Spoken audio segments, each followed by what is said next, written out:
Hello, good afternoon, listeners. It's 1:30 and it's Wednesday, so it means it's time for the Tech Talk Show with Kazim this afternoon. So today we're going to be talking.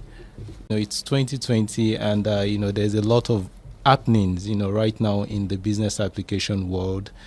So we've got a number of tools out there now that we can use to develop business applications, to automate business processes, to automate manual processes, and we can do all of these things now without the need to code.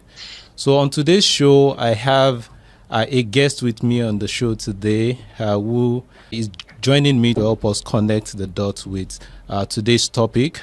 He's a CEO of his own company. He's a 6-time Microsoft MVP and counting. He's got so much great passion for community service. So I've got Adnan Hendricks all the way from the Netherlands. Good afternoon, Adnan. Hi, Kazim. It's good to be here. Yes.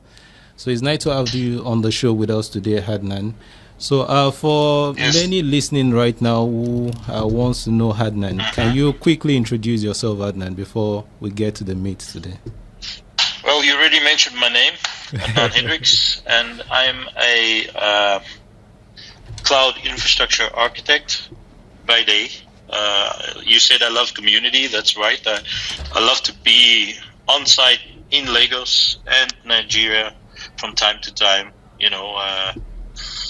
sharing my knowledge all around the world, actually. But I've got a soft spot for Africa, as you know, being South African. And IT is pretty much it's always been my dream, to work in this field.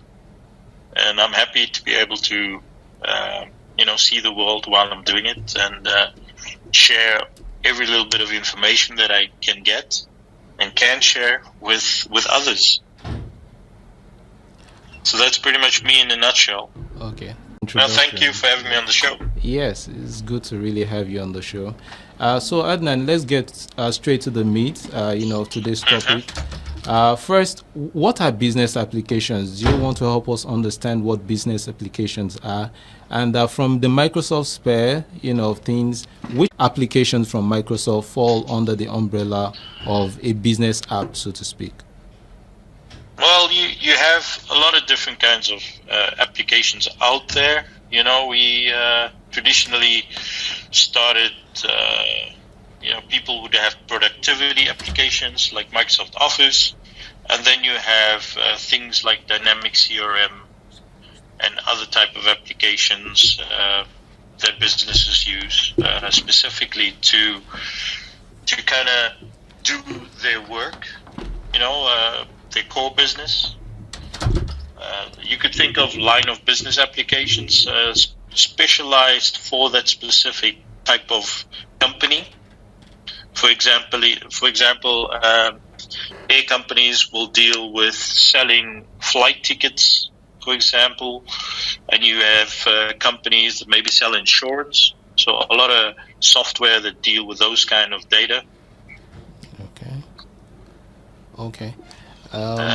Sometimes specially written for the company or bought off the shelf. Okay, Adnan. So where would you place, the likes of Power Platform? There's so much buzz about Power Platform now. And I know back in 2016 when Power Platform started, it used to be, just the Power BI. There's so much talk about Power BI all over the place. But now in 2019, 2020, people are not just talking about the Power BI thing alone. People are now starting to talk about, the Power Automate, the Power Apps, the Power Virtual Agents. So why is there so much buzz around, the Power Platforms? And, this, what can it really help us do? Why there's so much talk about Power Platform, and what can it help us with? Well, the nice thing about the whole Power Platform from Microsoft is that it's making things easier. Having come from a development background back in the day, that's pretty much how I started my career as a developer. I moved into more systems engineering, and I find that, ever since a couple of years back, people seem to be having a foot in both, both hats, IT pro and developer. On the backend side, now we have all these different things with Power Platform that makes it easier for just about anybody to be able to create an app or an application that utilizes the business data, and you don't even need to know any code. So by making things easier, remember that there's a lot of studies by Gartner and others about the explosive amount of data that's constantly being generated by companies. Yeah. And we've seen since 2016 that a lot of companies are using this data to better run their businesses. Yeah. So instead of making it so difficult that you need to get a developer, sometimes you just need something simple. For example, one of the apps that I use, or that I created for myself, I travel a lot, so keeping track of my expenses when I travel for business. Yeah. I used to have a spreadsheet, but now it's difficult working with a spreadsheet, on your mobile phone or other devices. Sometimes you're just using it in Excel on your laptop. So with Power Apps, I was able to just create a small application that I can access through just about any device, through my mobile phone, and use it whenever. And I used the backend as my Excel sheet that I had. So without punching in code, I could just use the Power Apps part of Power Platform and create a quick app for me, for my company. And a lot of companies out there are seeing the advantage, including independents. People that are developers are seeing that it's even easier to go and create business applications using the Power Platform. Okay. And it's just gotten easier. And that's one of the nice things about Microsoft, is that they're really making it easier for just about anybody to firstly be able to go and create these things, and also that any data backend could pretty much work as your data source. Yeah. So that's really the push, and why it's being adopted so fast. It's making things easier. Yeah. So from that, you will say that many of these business people, sometimes an idea just comes to mind, and to make those ideas come to light, you need some form of programming done. So for those people, will you say that they are living in interesting times now? Now that they don't have to engage a developer to do the very simple stuff. Hello, Adnan. Yes. Are you still there? Yes, I'm here, but you just fell away quickly. Okay. So I was asking that. You're back. Yes. Would you say that these business people are living in interesting times now? Before now, it used to be that when an idea comes to mind that requires some sort of programming done, people always wish that these are things that they wish that they could do themselves. And sometimes they don't have the very big money, to pay a developer to get those things done for them. So at this interesting time for those business people? Well, we live in the best times. If I think back to when I started, how difficult it was when we needed to build applications. So we had to, design the data store backends and then go and design the front end and everything. Now we have the use of a app designer that we can just use that will create the front end for your application. Yeah. So it's one of the best times to live, and not just for the business application providing the app, but also the backend. We see companies that can be set up where the infrastructure for the company can be set up in a day. Yeah. So imagine that you're making an application as well available that you can either make available for your own enterprise, or if you have a smart idea, you can just market it to external people and earn revenue on that. Okay. So we're definitely seeing that the time to market from having a brilliant idea and designing a really cool application can really be fast. Okay. No long-term turnaround. Okay. And that's why I think there's even a lot more millionaires and smarter startups these days than even just a few years ago. Exactly. And Adnan, do you think it's going to get to a point where we can even start to develop those very complex business solutions without coding, without the need to involve a developer? Do you think at some point, we're getting to that time? That time is near. The future is near. Well, we're getting there. Are we living in the future already? In some cases, we're there already, because with Power Platform, it really depends on what your application is supposed to do, and where all the links and connections and integration points need to be. But you can really go far without writing a single line of code. Okay. With the Power Platform. So in a way, you could say we're already there. It's just you're still going to have these applications where you're going to need developers. Yeah. But I think we're at the point where just about everybody's going to be able to create an application and do something worthwhile. Okay. Adnan, we need to go on a short break. But before the break, I've got one more question for you. Sure. Now we're saying these platforms, the Power Platform, for instance, makes it possible for business owners to even come up with their own solutions themselves without the need to code. So if everybody becomes a developer, you don't think it's going to create some kind of concerns for the core developers now? Don't you think so? The developers now would think that even the business owners now are encroaching into their space. What's your thought on that one? Well, we've seen from the past, just by looking at my own career and other jobs that used to be, there's a lot of jobs that, of course, that change over time. There's also positions and jobs that don't exist anymore that people used to do a few years ago.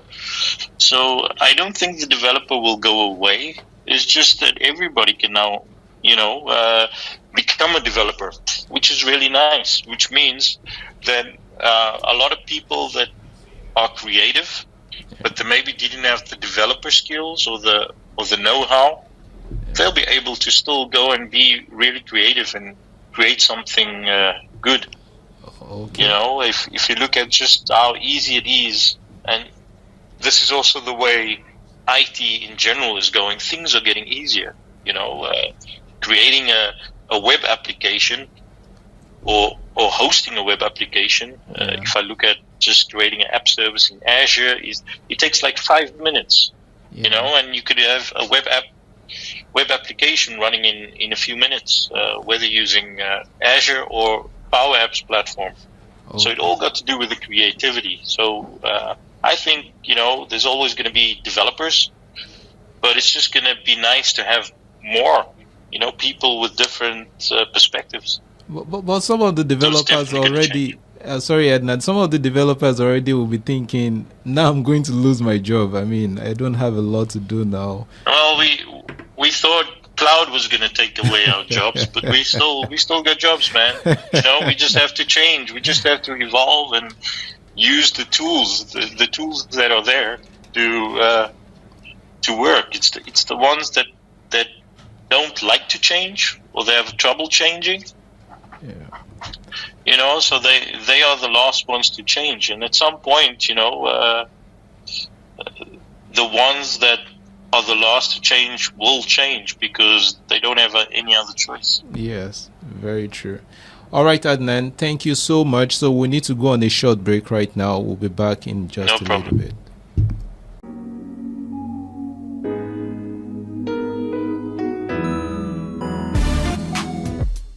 The registration for 2020 WAEC, JAMB, and NECO is in progress. Are you looking for a stress-free way to have your registration? Search no more. Hurry now to Lasso CBT Center inside Lasso Main Campus or JAW. For further inquiries, call Temitope on 0908 789 9045 or 0901 853 9448. Lasso CBT Center is open for all. Come now for your registration. You're welcome back on the show. It's the Tech Talk Show with Kazim this Wednesday afternoon, and I have Adnan with me on the show. Adnan, you're welcome back. So, Adnan, we're going to switch a little bit now from the Tech Talk to let's talk community for a little bit. You know, I've known you for a while now, and I know that your community spirit is just out of this world. You know, it's awesome. You know, so I want to ask quickly. You know, how do you combine community work with how do you cope, you know, with all these so many community activities you have going on? So how do you manage to cope? Well, I think I managed to cope because I love doing it. You know, it's always been a part of who I am. You know, talking to people, sharing my knowledge, working as a trainer. But I know, you know, normal 9-to-5 jobs can be difficult. You kind of have to make time. What I find works for me is I think as an advantage having my own company, I pretty much you know, can plan it in when I have time to be able to do it. And also I prioritize community sometimes a lot more than my day-to-day job, you could say. So how do you, in some cases. How do you put food on your table then, you know, if you have to prioritize that way? Well, you know, you first got to make sure that you pay the bills. Yeah. For example, students got to make sure they go to class, you know, do their exams and tests and keep the good grades. And then whatever free time you have, you know, take the time to share what you know, because by sharing what you know, you actually become better at it.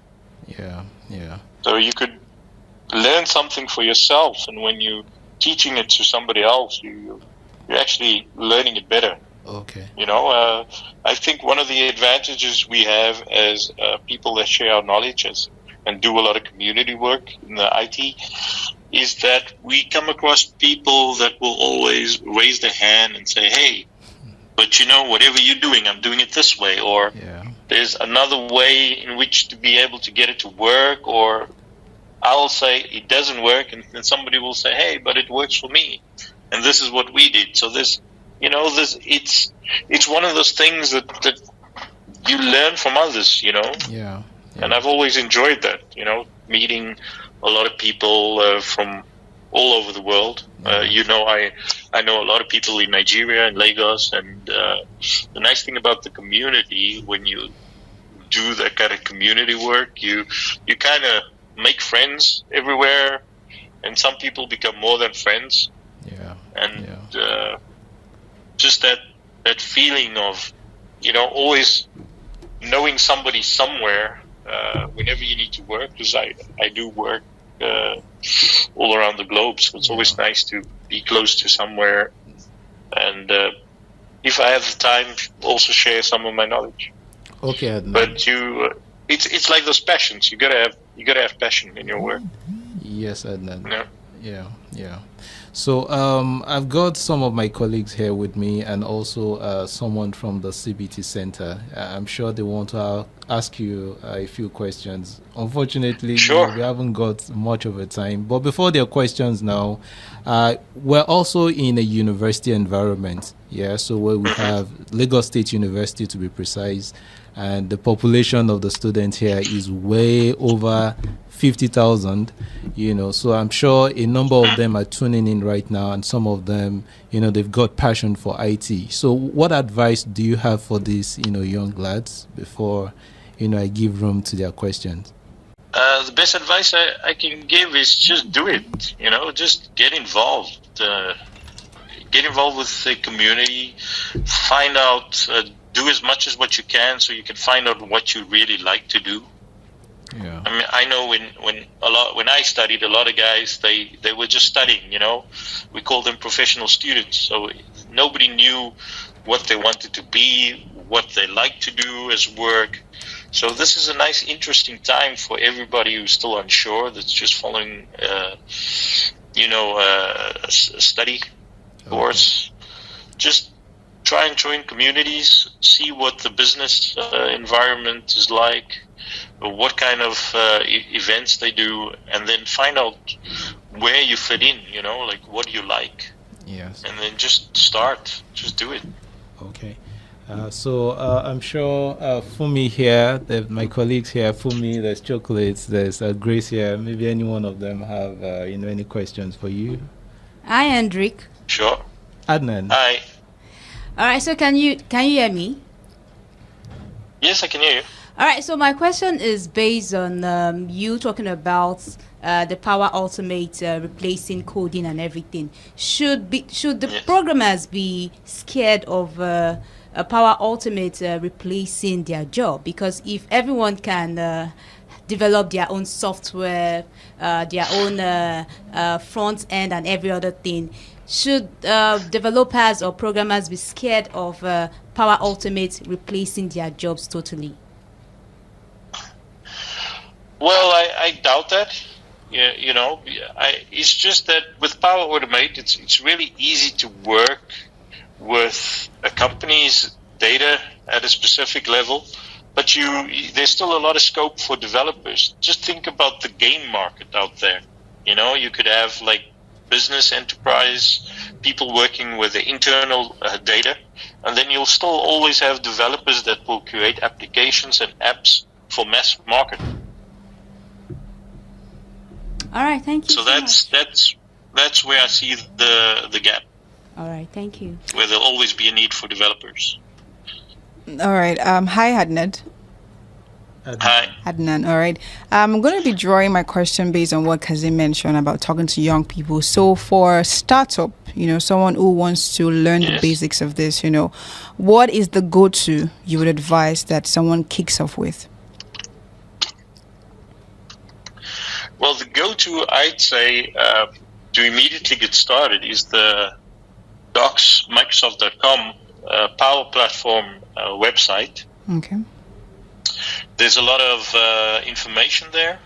I know that Microsoft has a lot of videos online as well, on YouTube. But ideally, you don't need to do a course. There's a lot of videos for guys that want to learn. There's a large community of within Power Apps as well that will even help you if you get stuck with one of your applications. For example, for people that are just starting out, quite often you don't know, are you going in the right direction? And there's always somebody to be able to ask in the Power community. And you can get there through the docs information. All right, thank you. Okay, and Adnan, before I let you go now, time is fast spent. Sure. Yes, so there's this portion of the show where I'm going to have to ask you something, and you mustn't say no. It's now it's right.